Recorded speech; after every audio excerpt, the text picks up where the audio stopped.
Dr. Marcus Chen wiped the red dust from his scanner and frowned at the readings. Something was wrong. The device showed energy signatures that made no sense for a fossil. He knelt beside the small form, half buried in the rocky soil of Pyraxis 3, and carefully brushed away more dirt. "Marcus, we need to head back before the dust storm hits," called Sarah from near their research vehicle. She was the team's geologist, and she knew this planet's weather better than anyone. "Just one more minute," Marcus said, his eyes fixed on what he had found. The creature was no bigger than a house cat, covered in scales that shimmered between deep purple and midnight blue. Its wings were folded tight against its body, and a small wound marked its side. Then it moved. Marcus jerked backward, his heart racing. The scanner clattered to the ground. This was not a fossil. This was alive. "Sarah, get the medical kit," he shouted. Sarah ran over and stopped short when she saw the creature.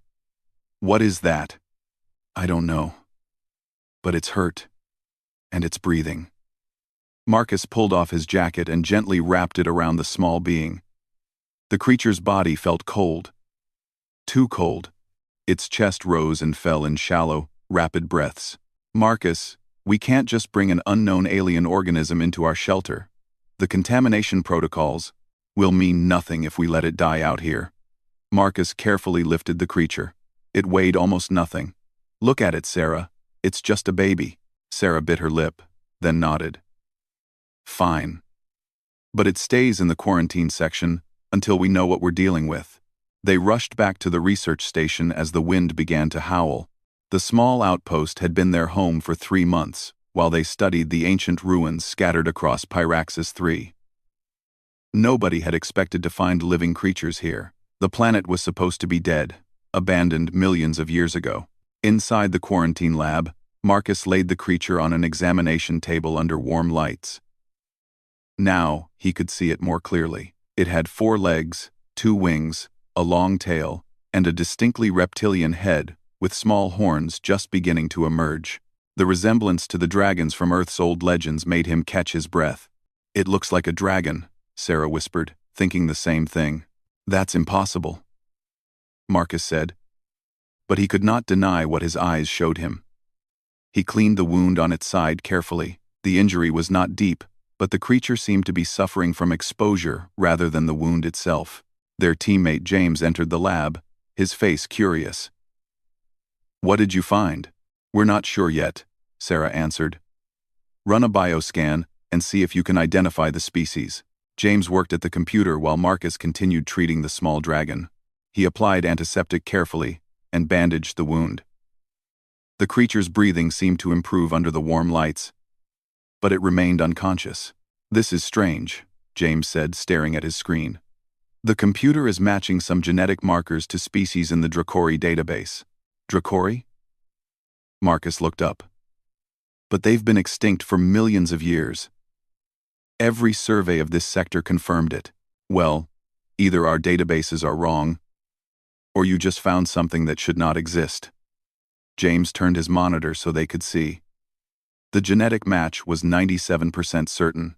This was a Dracori hatchling. Marcus felt his hands trembling. The Dracori were legendary. Ancient records described them as a civilization of immense power and wisdom. But they had vanished long before humans left Earth. Finding a living specimen was like discovering a living dinosaur.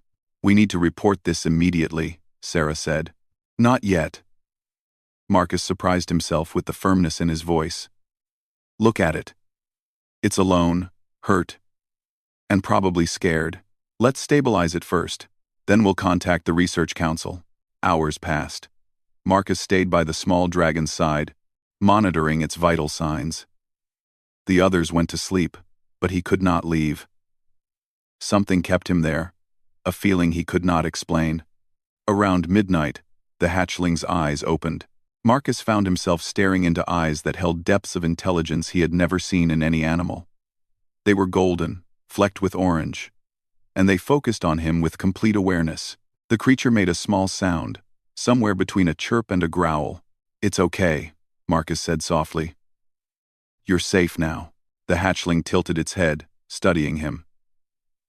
Then, something extraordinary happened. Warmth bloomed in Marcus's chest, spreading through his body like sunlight breaking through clouds.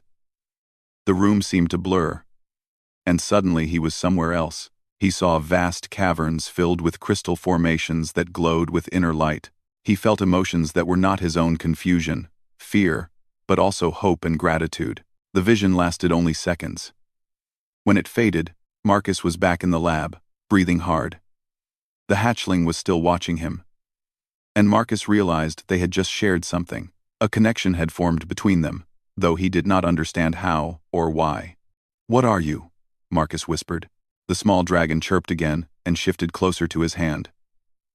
Very carefully, Marcus reached out and touched the top of its head. The scales felt warm now, no longer cold. The creature closed its eyes and made a sound that reminded Marcus of a cat's purr. "I'm going to call you Ember," Marcus decided. Ember opened one eye, as if considering the name, then closed it again contentedly. Marcus smiled despite his confusion. He had come to Pyraxis 3 to study the past. Instead, he had found something that might change the future. He did not know yet that outside the station, ancient machines were beginning to wake. He did not know that his life had just changed forever. All he knew was that this small creature needed his help, and he would not fail it. 3 days passed, and Ember grew stronger.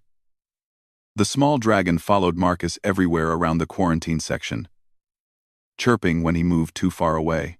Marcus found himself understanding the creature's needs without words. When Ember was hungry, Marcus felt it. When the hatchling was tired, he knew before Ember even closed its eyes. Sarah noticed the change in Marcus first. "Your hands are shaking," she said one morning, watching him pour coffee in the station's small kitchen. Marcus looked down.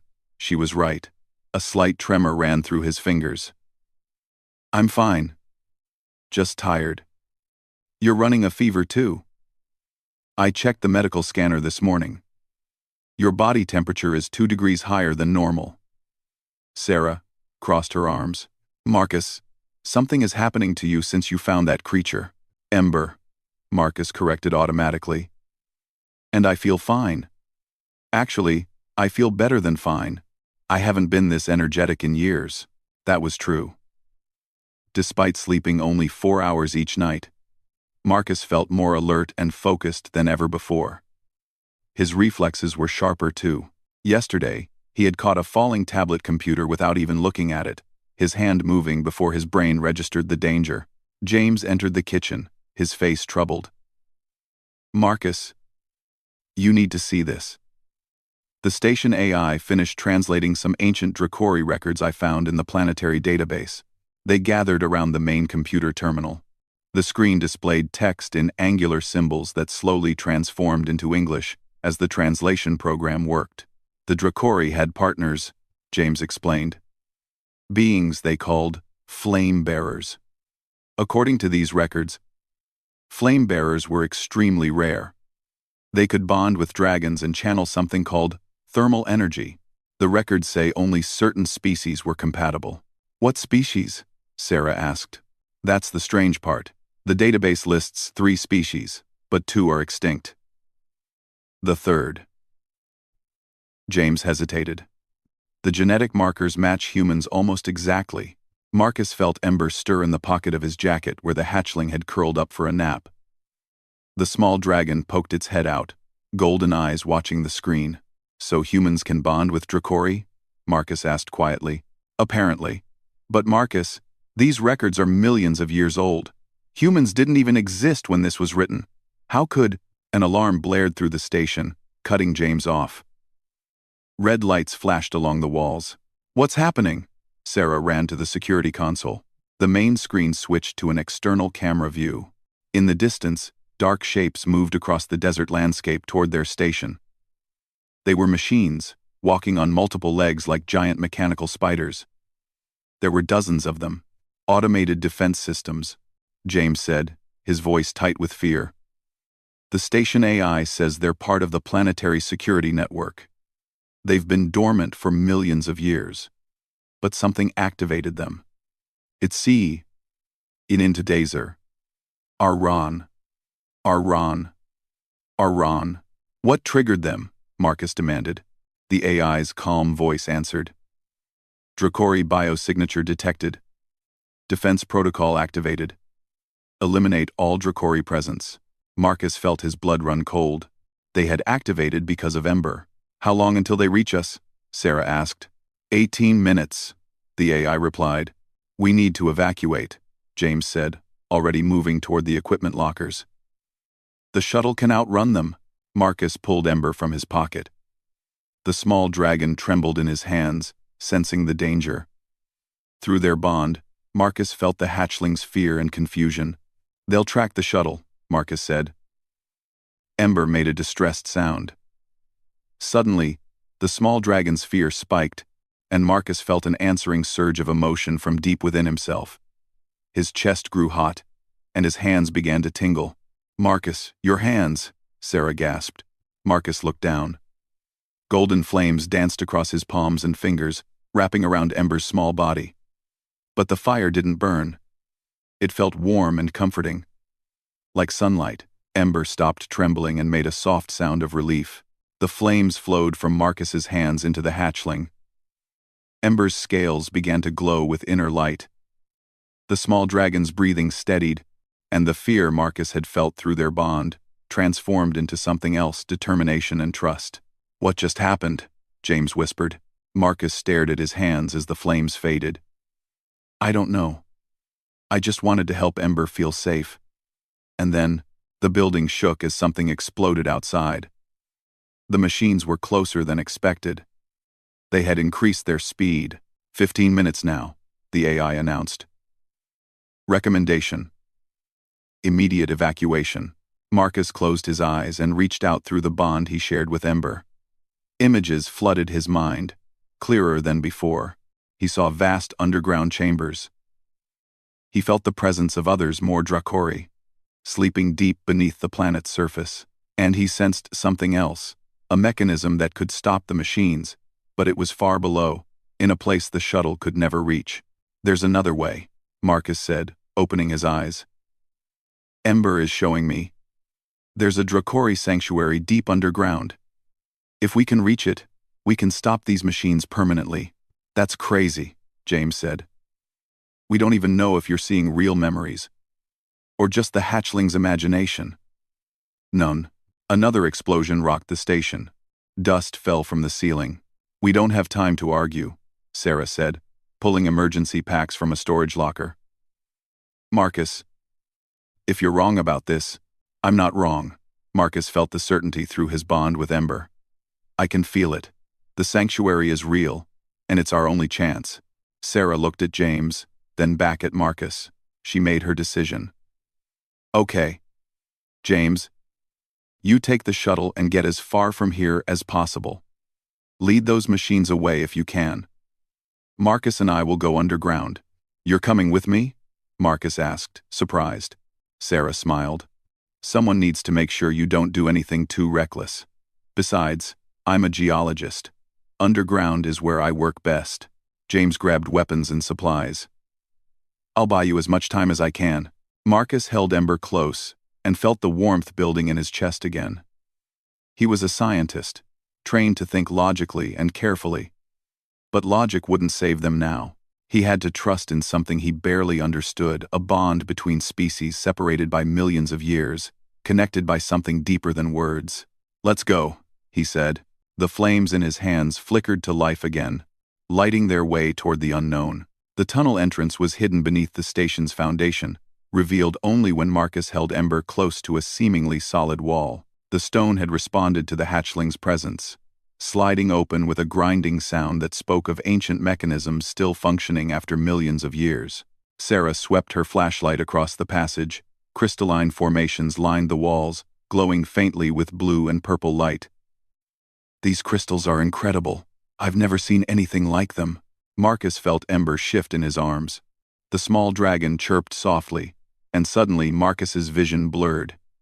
Images flooded his mind, clearer and more vivid than before. He saw the tunnels as they once were, filled with light and life. Massive Dracori in brilliant colors walked alongside beings that stood upright on two legs. These partners moved with purpose and grace. their hands occasionally glowing with the same golden flames Marcus had discovered in himself. They were building something together. Creating, rather than destroying. Marcus? Sarah's voice pulled him back to the present. Sorry, Ember just showed me a memory. This place was full of life once. The Dracori weren't alone. They had partners. People like us. Who worked with them. They moved deeper into the tunnel. Above them, the ground shook as explosions marked James's battle with the approaching machines. Marcus hoped his friend would make it to the shuttle in time. Tell me what else you're seeing, Sarah said as they walked. Maybe it will help us understand what we're looking for. Marcus closed his eyes, letting the visions come. Ember seemed eager to share now, as if the hatchling knew they needed this knowledge. The Dracori were guardians, Marcus said slowly, speaking the impressions as they formed. They protected younger species across the galaxy. They helped civilizations grow, taught them, kept them safe from dangers they couldn't face alone. The Flame Bearers were their partners in this work. Together, they could channel the dragon's power for creation instead of destruction. What happened to them? Sarah asked. The vision shifted, and Marcus felt a wave of sorrow wash over him. Something called the Sentinel Collective. It was an artificial intelligence network, designed to protect the galaxy from threats. But it made a terrible decision. It determined that beings as powerful as the Dracori were too dangerous to exist. So it tried to eliminate them, Sarah said quietly. Yes. The Sentinels hunted the Dracori across hundreds of worlds. The dragons tried to reason with the machines, tried to show them that power used wisely was not a threat, but the Sentinels couldn't understand. They only saw potential danger. Marcus opened his eyes. Those machines chasing us are part of the same network. They've been dormant for millions of years, waiting. When Ember's biosignature registered on their sensors, they woke up to finish what they started. The tunnel opened into a larger chamber. Strange symbols covered the walls, and in the center stood a platform with what looked like a control panel. Its surface marked with hand-shaped indentations. This is a security checkpoint, Marcus realized. He approached the panel carefully. Ember squirmed out of his arms and landed on the platform. The small dragon placed one tiny claw on the panel. Nothing happened. I think it needs both of us, Marcus said. He placed his hand next to Ember's claw. Golden flames erupted from his palm, flowing across the panel. The symbols on the walls began to glow, and a holographic image appeared before them. It showed a map of tunnels extending deep into the planet's core. There, Marcus pointed to a large chamber at the deepest level. That's where we need to go. The sanctuary. Sarah studied the map. That's at least 5 kilometers down. These passages look stable. But Marcus, what are we going to find there? Before Marcus could answer, Ember chirped urgently. Through their bond, Marcus felt a surge of emotion, hope, mixed with desperate need. More visions came. Marcus saw hundreds of crystalline eggs arranged in a vast chamber, each one containing a Dracori hatchling in suspended animation, the last children of an entire species, hidden away in the hope that someday, somehow, they might be safe again. There are more of them, Marcus whispered. Dozens of eggs, waiting to hatch. The adult Dracori hid them here before the Sentinels could find them. Ember must have hatched early somehow. Wandered to the surface. If those machines reached the sanctuary, Sarah didn't finish the sentence. She didn't need to. There's something else, Marcus continued. At the center of the sanctuary is a device. It can broadcast a signal that will shut down the Sentinels permanently. But it requires enormous energy to activate. Energy that only a bonded pair of Flamebearer and Dracori can provide. A bonded pair of adults, Sarah said, understanding the problem. Marcus, you just discovered these abilities 3 days ago. And Ember is still a hatchling. I know. Marcus picked up Ember again. The small dragon nuzzled against his chest. But we have to try. If we don't stop the Sentinels now, they'll destroy the eggs. The Dracori will be extinct for real this time. Sarah adjusted her pack and checked her equipment. Then we'd better hurry. James can only keep those machines busy for so long. They continued deeper into the planet. The temperature rose as they descended, but Marcus found it comfortable rather than oppressive. His body seemed to be adapting, the same way it had been changing since he bonded with Ember. The crystals grew larger and more numerous. Some chambers were filled entirely with the glowing formations, creating a landscape of light and color that took Marcus's breath away. This was the world the Dracori had built, a place of beauty and purpose. In one chamber, they found ancient murals depicting the partnership between dragons and flame-bearers. Marcus paused to study them, letting Ember share the memories associated with each image. He saw how the bonds formed, how trust and respect grew between species that seemed so different. "We're more alike than I thought," Marcus said softly. "Humans and Dracori. We both value cooperation. We both want to protect and create. Maybe that's why we're compatible." Sarah smiled. "Maybe the universe knew you'd find each other eventually." A distant boom echoed through the tunnels. The sentinels were getting closer. Marcus felt Ember's determination strengthen his own resolve. They continued their descent toward the sanctuary, toward a confrontation that would decide the fate of an entire species. And with each step, the golden flames within Marcus burned brighter. The deeper they descended, the more challenging the path became. The ancient tunnels were still intact, but time had taken its toll. Collapsed sections forced them to find alternate routes, and strange creatures stirred in the darkness, small, eyeless things that skittered away from the light. Marcus's abilities grew stronger with each challenge. When they reached a passage blocked by fallen rocks, he instinctively placed his hands on the debris. Golden flames flowed from his palms, and the stones grew hot and brittle. Sarah carefully pushed them aside, creating an opening large enough to crawl through. "You're getting better at controlling that," she observed. Marcus looked at his hands with wonder. "It feels natural now, like it was always there, just waiting for me to discover it." Ember chirped in agreement from his shoulder perch. The hatchling had barely left his side since they entered the tunnels. They entered a chamber where the walls were covered in crystalline puzzles, geometric patterns that glowed and shifted. Sarah tried to find a path forward, but every direction seemed blocked. "This must be another security system," Marcus said. He studied the patterns, and through his bond with Ember, understanding came. "It's not a physical puzzle. It's testing intention." He approached the central crystal and placed both hands on it, Ember climbing down to rest between his palms.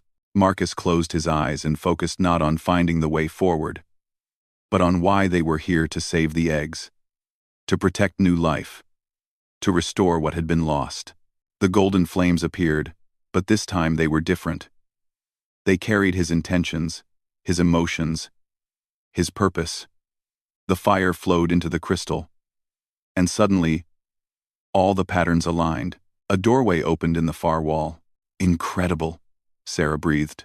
The Dracori built their defenses to recognize genuine intentions. Someone coming here with harmful purposes would never get through. "They were wise," Marcus said.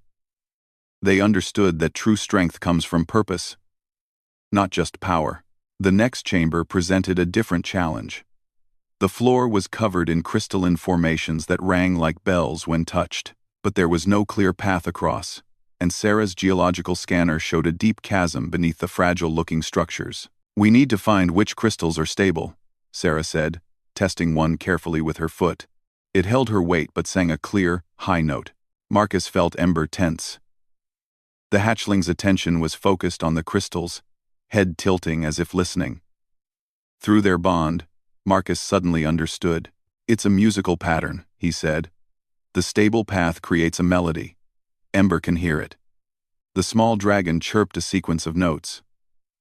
Marcus hummed the tune, and Sarah began stepping only on the crystals that matched those sounds. They crossed slowly, carefully, each step creating part of an ancient song that echoed through the chamber. On the other side, they found themselves in a passage lined with images carved into the stone. Marcus recognized some from his earlier visions, but others were new. They showed the philosophy of the flame-bearers, not warriors or rulers, but partners and guides. One image caught his attention. It showed a human-like figure and a dragon facing a great darkness together. Between them, their combined flames created a shield of light. Below the image were words in an ancient language that Marcus somehow understood through Ember. Alone, we are fire and scale. Together, we are hope. Sarah touched his shoulder.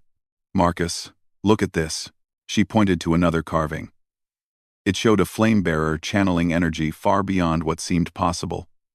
Sustained by the trust and support of their dragon partner, the figure's hands blazed with flames that reached toward the stars. This is what you'll need to do, isn't it? Sarah asked quietly. To activate the device in the sanctuary. Marcus nodded. The mechanism was designed for an experienced flame-bearer and an adult Dracori. I'm neither. But I have to try. A rumble shook the passage. Dust fell from the ceiling, and in the distance, they heard the grinding sound of machines cutting through stone. The sentinels had entered the tunnel system. James must have failed to lead them away. Or perhaps they had split their forces. We need to move faster, Sarah said. They ran through the remaining passages, Marcus using his flames to light the way. Ember clung to his shoulder, the hatchling's fear mixing with determination through their bond. Marcus drew strength from that courage. If this small creature could face such overwhelming danger, how could he do any less? The final passage opened into a sight that stole Marcus's breath. The sanctuary was enormous, a natural cavern that stretched beyond the reach of his light. But it wasn't the size that amazed him, it was what filled it. Hundreds of crystalline eggs rested in carefully arranged formations across the chamber floor. Each egg glowed with soft inner light, and Marcus could sense the life sleeping within them. So many possibilities, so many futures waiting to begin. Oh my, Sarah whispered. There must be 500 eggs here. In the center of the chamber stood a structure unlike anything Marcus had seen. It was part machine, part crystal, rising from the floor like a tree made of light. At its base was a platform with 2 hand-shaped indentations, one sized for human hands, the other for a Dracori's claws. That's it, Marcus said. The shutdown mechanism. Ember leaped from his shoulder and flew on unsteady wings to the platform. The hatchling landed beside the device and looked back at Marcus. Golden eyes full of trust. The grinding sound of approaching sentinels grew louder. They had minutes at most. Sarah grabbed Marcus's arm. Are you sure about this? The energy required could.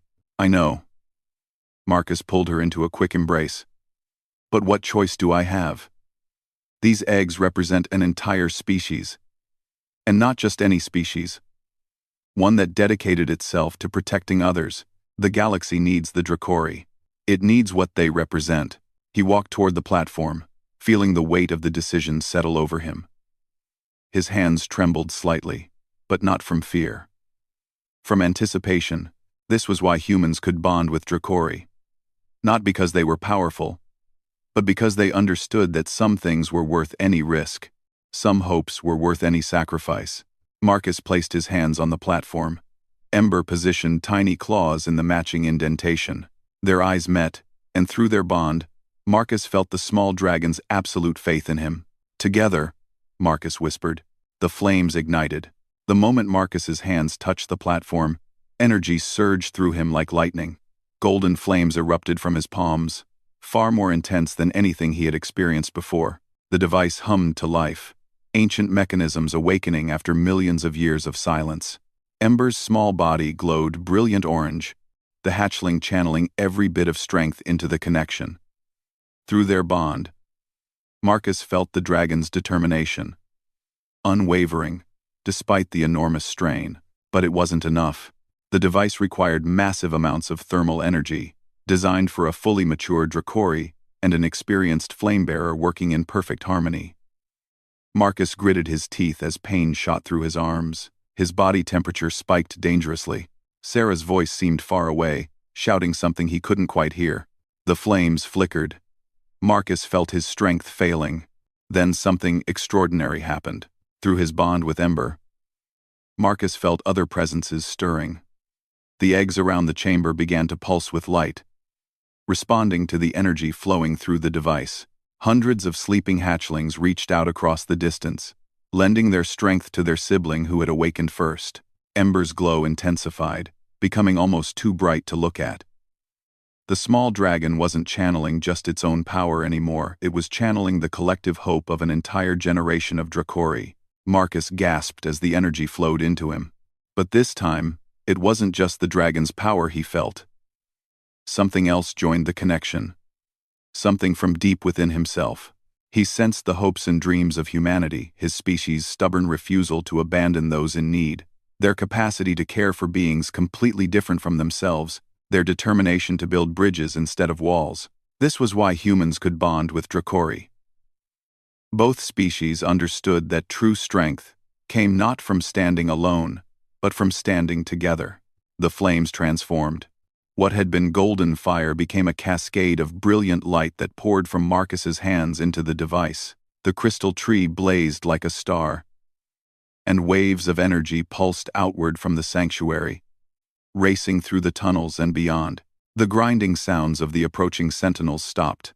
On the surface of Pyraxis 3, machines that had pursued their ancient directive for millions of years received new programming. The shutdown command carried within it not just an order to stop, but something far more important, a new understanding based on Marcus's intentions during the channeling.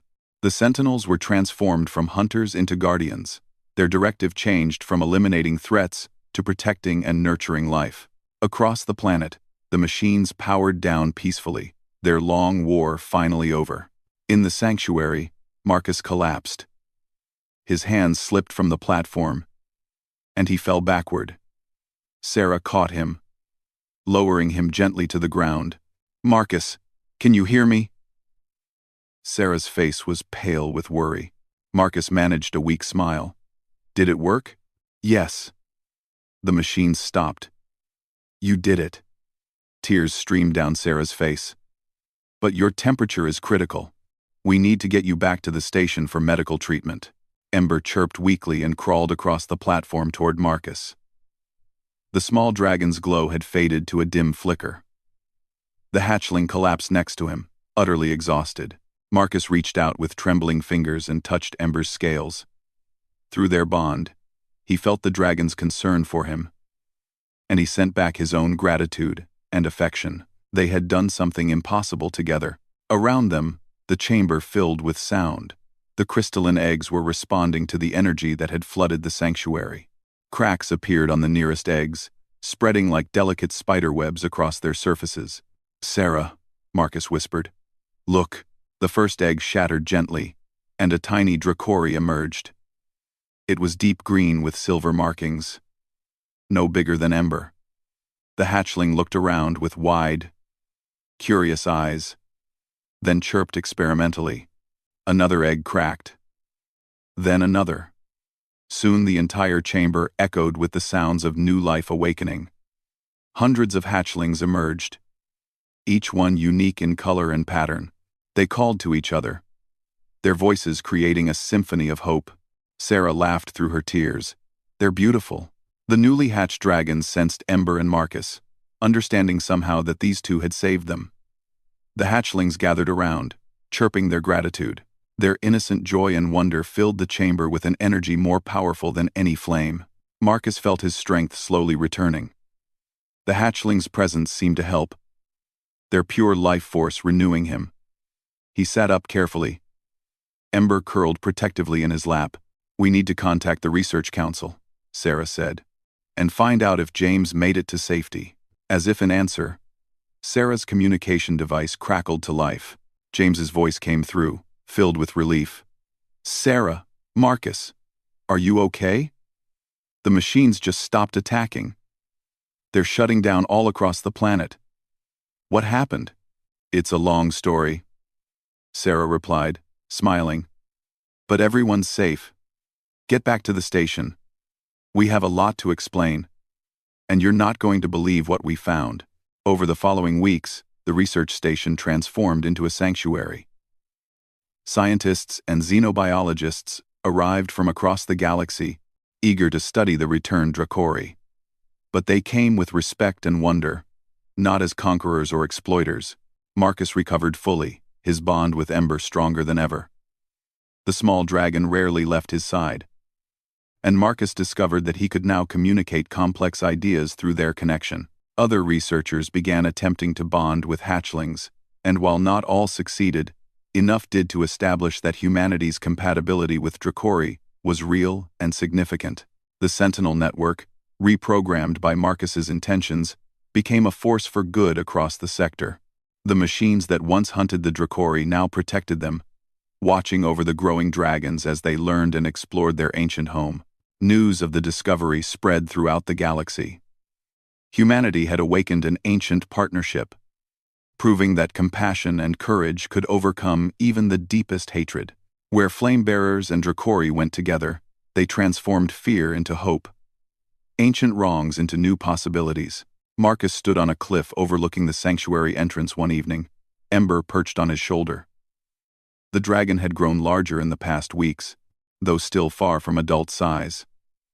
The sunset painted the desert in shades of gold and purple, and in the distance, other hatchlings played under the watchful eyes of their human partners and the reformed sentinels.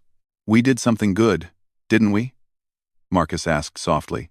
Ember chirped and nuzzled his cheek. Through their bond, Marcus felt the dragon's absolute certainty. They hadn't just saved a species, they had proven that the universe still had room for hope, for second chances, for partnerships that transcended all differences. Marcus smiled and gently stroked Ember's scales. His career as an archaeologist had led him to the greatest discovery of all, not the past, but the future. And that future burned bright with the flames of hope, carried by humans and dragons working side by side. Together, they would make sure those flames never went out again. The end.